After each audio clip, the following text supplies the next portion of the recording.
Hello, my name is Tyler Langendorfer, and I'll be reading a translated excerpt from the Danish book De blinde Øje, A Blind Eye by Mathilde Walter Clark. This essayistic work investigates the corrupt politics that led to the decision to cull over 15 million minks in Denmark during the COVID pandemic, a measure that had no legal basis. The book was published in 2023 and went on to win a few awards. It is currently seeking a publisher.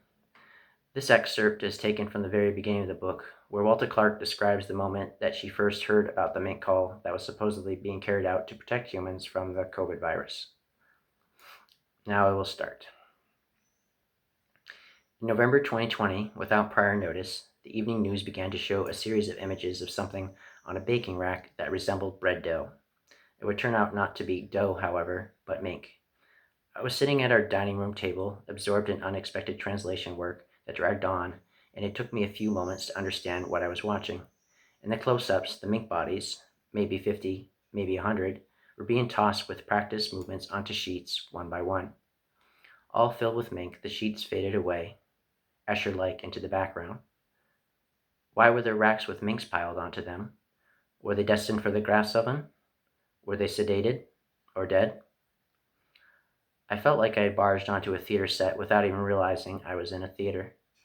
Over the course of that year, I'd gotten used to having the TV on so I could catch the news around dinner time.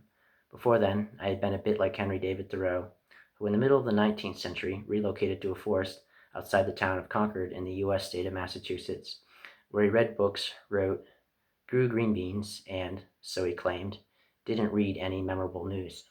His reasoning? Quote, if we read of one man robbed or murdered or killed by accident, or one house burned, or one vessel wrecked, or one steamboat blown up, or one cow run over on the Western Railroad, or one mad dog killed, or one lot of grasshoppers in the winter, we need never read of another. In his opinion, one time was enough once you grasp the principle. Why should a great number of examples make any difference? But that year the principle was sidelined. A life-threatening virus caused the streets of the world's cities to empty, forcing humans to withdraw into their homes where, like me, they would sit around and follow the latest developments. That year, we all got to witness a little of everything for the first time. Like a procession of hearses that went from Bergamo in northern Italy to the nearest town because the local mortuary was out of space. It was also the first time we saw tents in Central Park that had to serve as field hospitals. There, they first ran out of body bags, then space for the dead.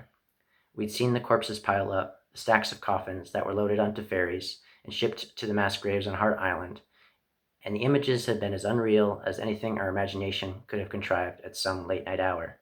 In fact, most of what we'd seen that year looked like something out of a disaster film with a virtually infinite production budget, and now there was this incredible scene with a lifeless mink body being handled so deftly by human hands, an aerial shot of row after row of halls resembling barracks, where the animals were apparently kept, kilometer after kilometer of wire cages, of the mass production of something that resembled, or possibly was, dead mink, like a painting by Hieronymus Bosch, but with the difference being that the chaotic, hellish visions I saw were not from the 1400s, but were instead happening in broad daylight in 2020.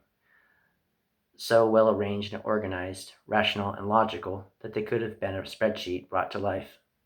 It was clear that this was someone's work day. The human form dressed in work clothes moved casually up the rows. The animals, those who were still living, stood on their toes and with black button eyes looked out between the bars. There was nothing improvised about the scene. No field tent, no shortage of body bags, no trembling hands. Whatever I saw, whatever was happening, had all the necessary equipment in the wings, along with an unsettling dexterity for operating it. Perhaps it was precisely the lack of chaos that shocked me the most, the visible presence of calculation and efficiency, the economy of the movements, the routine, the machinery, a system from hell.